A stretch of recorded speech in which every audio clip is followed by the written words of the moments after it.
Hello everyone, welcome to my channel. ఎలా ఉన్నారు అందరూ? బాగున్నారా? సో నేను కొత్త స్టోరీ స్టార్ట్ చేశాను. మీకు నచ్చుతుందని ఆశిస్తున్నాను. ఎందుకు నచ్చదు? ఖచ్చితంగా నచ్చుతుంది. సో ఈ స్టోరీ పేరు ఏంటంటే mister sadist and mister playboy. And first మనం దీని సమ్మరీ తెలుసుకుందాం. సో సిటీలోనే అతి పెద్ద కుటుంబం భూపతి కుటుంబం. ఈ కుటుంబానికి వారసులు రితేష్ అండ్ రిత్విక్. డబ్బు పొగరులో ఉన్న వీరిద్దరూ వారి వారి అవసరాల కోసం ఎంతవరకైనా వెళ్తారు. ఆ దారిలో ఎంతమంది జీవితాలు నాశనమైనా వీరు పట్టించుకోరు.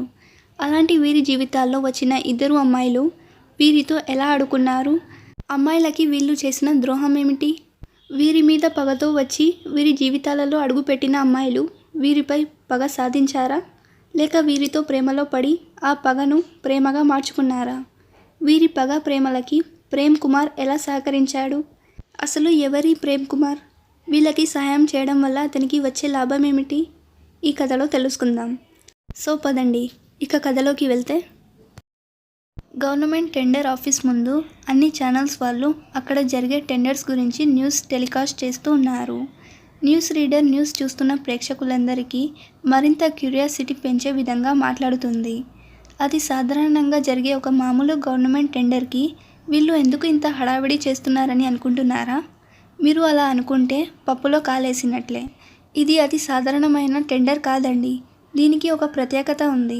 అది ఏంటో అక్కడున్న మా ప్రతినిధిని అడిగి తెలుసుకుందాం అని న్యూస్ రీడర్ అనగానే టెండర్ ఆఫీస్ దగ్గర ఉన్న యాంకర్ మాట్లాడుతూ, గవర్నమెంట్ ఒక షాపింగ్ మాల్ నిర్మాణానికి అన్ని ప్రైవేట్ కంపెనీల నుంచి టెండర్స్ పిలిచింది అన్న విషయం మనందరికీ అవగతమే.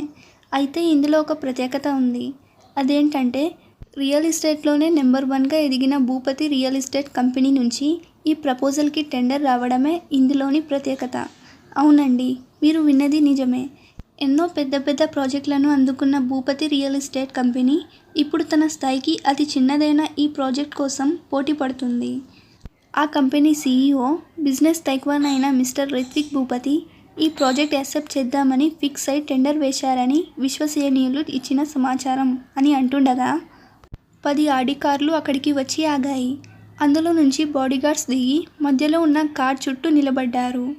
ఒక బాడీగార్డ్ కార్ డోర్ తీయగా అందులో నుంచి స్టైల్గా దిగాడు రిత్విక్ భూపతి.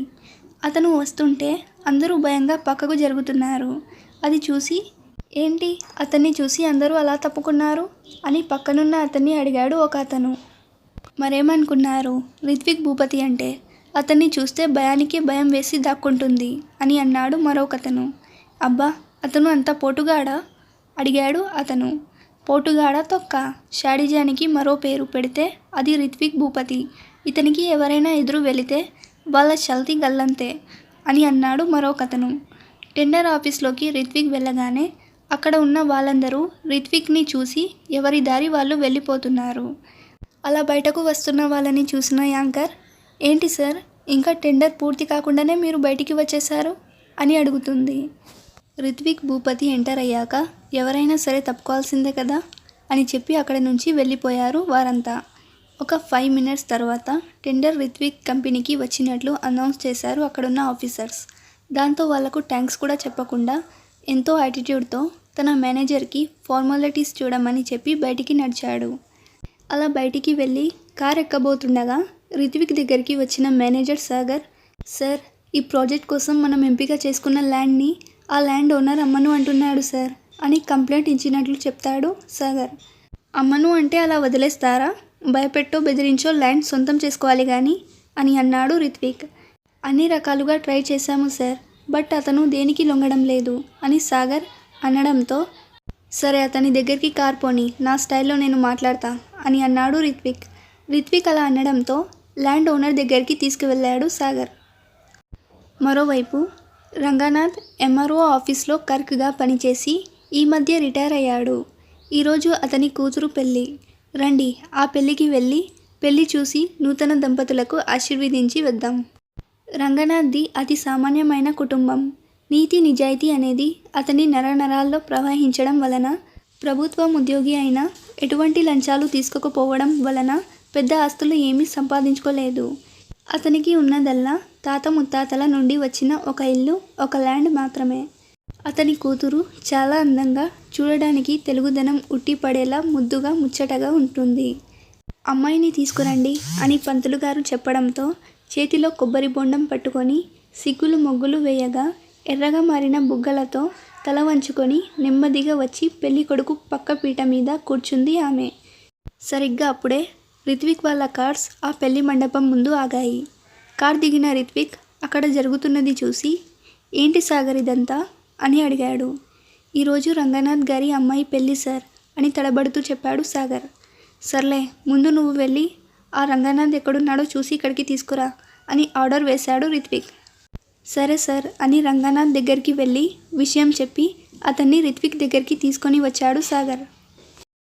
రిత్విక్ దగ్గరికి వచ్చిన రంగనాథ్, నమస్కారం బాబు అని తన చేతులు రెండు జోడించి నమస్కారం పెట్టాడు. దానికి రిత్విక్ ఏమాత్రం పట్టించుకోకుండా, ఏంటి మా వాళ్ళు అడిగితే మీ ల్యాండ్ అమ్మను అన్నారంట అని ఎంతో యాటిట్యూడ్తో అడిగాడు. అవును బాబు, ఆ ల్యాండ్ మా పూర్వీకుల నుండి మాకు సంక్రమించిన ఆస్తి బాబు, అది కట్నంగా ఇచ్చి నా కూతురు పెళ్లి చేస్తున్నా అని అన్నాడు రంగనాథ్. నాకు ఆ ల్యాండ్ కావాలి. నీకు కావాలంటే ఆ ల్యాండ్ విలువ కన్నా 2 రెట్లు ఎక్కువ ఇస్తాను. ఆ అమౌంట్తో నీ కూతురు పెళ్లి చేసుకో అని ఆఫర్ ఇచ్చినట్లు చెప్పాడు రిత్విక్. నన్ను క్షమించు బాబు, మీరు ఎంత ఎక్కువ అమౌంట్ ఇచ్చినా నేను ఆ ల్యాండ్ మీకు అమ్మలేను అని కరాఖండిగా చెప్పాడు రంగనాథ్. అప్పుడు రిత్విక్, నీ కూతురిని పెళ్లి చేసుకునే వాడికి ఆ ల్యాండ్ ఇస్తాను అంటావు అంతేగా అని సూటిగా రంగనాథ్ని చూసి అన్నాడు. అవును బాబు అన్నాడు రంగనాథ్. ఓకే అని కళ్యాణ మండపంలోకి అడుగుపెట్టాడు రిత్విక్. ఖాళీ షూ కూడా తీయకుండా మండపం పైకి వెళ్తున్న రిత్విక్ని చూసి, బాబు అలా షూతో కళ్యాణ మండపంలో అడుగు పెట్టకూడదు బాబు అని చెప్పాడు అక్కడున్న ఒక పెద్ద మనిషి. ఆయన మాటలు తనకేమీ పట్టనట్టు కోపంగా అతన్ని కేసి చూసి అలాగే పైకి ఎక్కాడు రిత్విక్. రిత్విక్ వివాహ వేదికపై అడుగు పెట్టేసరికి పెళ్లి కొడుకు లేచి ఆ అమ్మాయి మెడలో తాళి కడుతూ సూట్లో అక్కడికి వచ్చి నిలబడిన రిత్విక్ను చూసి స్టన్ అయి నిలబడిపోయాడు. రిత్విక్ ఎందుకు స్టేజ్ మీదకి వెళ్ళాడో అర్థం కాని రంగనాథ్ కంగారుగా అక్కడికి వస్తున్నాడు. రిత్విక్ తన కళ్ళతో సైగ చేయగానే బాడీగార్డ్స్ ఆ పెళ్లి కొడుకు చేతిలోని తాళి లాక్కొని అతని పక్కకి లాగేశారు. రంగనాథ్ పరిగెత్తుకుంటూ వేదిక మీదకు వస్తూ ఉండగా బాడీగార్డ్స్ అతన్ని పట్టుకొని ఆపేశారు. రిత్విక్ ఆ తాళి తీసుకొని పీటల మీదకి వెళ్ళి ఆ అమ్మాయి మెడలో 3 ముళ్ళు వేస్తున్నాడు. అతని వెనకాల ఉన్న బాడీగార్డ్స్ని చూసి అక్కడ ఎవరు ఏమీ మాట్లాడలేక జరుగుతున్న అన్యాయాన్ని చూస్తూ బొమ్మలా ఉండిపోయారు. ఆ అమ్మాయి తన మెడలో తాళి కడుతున్న అతను చేతులను చూసి, ఏంటి పెళ్లి బట్టల్లో ఉండవలసిన మనిషి సూట్లో మారాడు అని అనుమానం రావడంతో తల పైకి ఎత్తి రిత్విక్ని చూసి షాక్ అయింది. ఆ అమ్మాయి మెడలో తాళి కట్టి రంగనాథ్ దగ్గరికి వెళ్ళి, మీ అమ్మాయి పెళ్ళి అయిపోయింది, చేసుకున్నది నేనే, కాబట్టి కట్నం కూడా నాకే రావాలి కదా, అందుకని ఆ పేపర్స్ ఇస్తే నేను వెళ్తాను అని చెప్పి, సాగర్ ఆయన పేపర్స్ ఇస్తారు తీసుకొని రా, నేను కార్ దగ్గర వెయిట్ చేస్తూ ఉంటా అని అక్కడి నుంచి వెళ్ళిపోయాడు. షాక్లో ఉన్న రంగనాథ్కి ఏం చేయాలో తెలియక వెళ్ళి పేపర్స్ తీసుకొని వచ్చాడు. అక్కడ ఉన్న వారందరికీ రిత్విక్ మీద కోపం వస్తున్నా అతని చుట్టూ ఉన్న బాడీగార్డ్స్ని చూసి భయంతో రిత్విక్ని నిలదీయడానికి ఎవరూ సాహసించలేదు. పీటల మీద కూర్చున్న పెళ్లి కూతురు నీళ్లు నిండిన కళ్ళతో వెళ్తున్న రిత్విక్ని చూస్తూ ఉంది. రంగనాథ్ ల్యాండ్ డాక్యుమెంట్స్ తెచ్చి సాగర్కి ఇచ్చి అక్కడే కుప్పకూలి ఏడుస్తూ ఉన్నాడు. అది చూసి సాగర్ మనసు చాలా బాధతో నిండిపోయింది. అయినా వాళ్ళకి ఏమీ హెల్ప్ చేయలేక తన బాస్ ఆర్డర్ చేసిన విధంగా ఆ పేపర్స్ తీసుకొని అక్కడి నుంచి వెళ్ళిపోయాడు. రంగనాథ్ భార్య అంజలి పెళ్లి కూతురు దగ్గరికి వచ్చి తనను తీసుకొని లోపలికి వెళ్ళి డోర్ వేసుకొని ఆ పెళ్లి కూతుర్ని పట్టుకొని గుండెలు పగలేలా ఏడుస్తుంది. అలా తల్లిని పట్టుకొని ఏడుస్తున్న పెళ్లి కూతురికి ఒక ఫోన్ కాల్ వస్తుంది.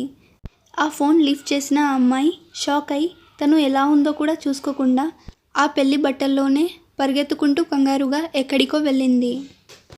సో ఇది అన్నమాట మిస్టర్ శాడిస్ట్, అదే రిత్విక్ భూపతి క్యారెక్టర్. నెక్స్ట్ వీడియోలో మనం మిస్టర్ ప్లేబాయ్ అదే రితేష్ భూపతి గురించి తెలుసుకుందాం. నెక్స్ట్ పార్ట్ రేపే వస్తుంది అండ్ రాక్షస ప్రేమ కూడా రేపే అప్లోడ్ చేస్తాను. అండ్ మీకు రాక్షస ప్రేమ వీడియోలో నుండి చిన్న గ్లిమ్స్ కావాలంటే నా ఛానల్లోకి వెళ్ళి కమ్యూనిటీ పోస్ట్ దగ్గరికి వెళ్ళండి, అక్కడ పోస్ట్ చేశాను. And thanks for watching. Bye, రేపు కలుద్దాం.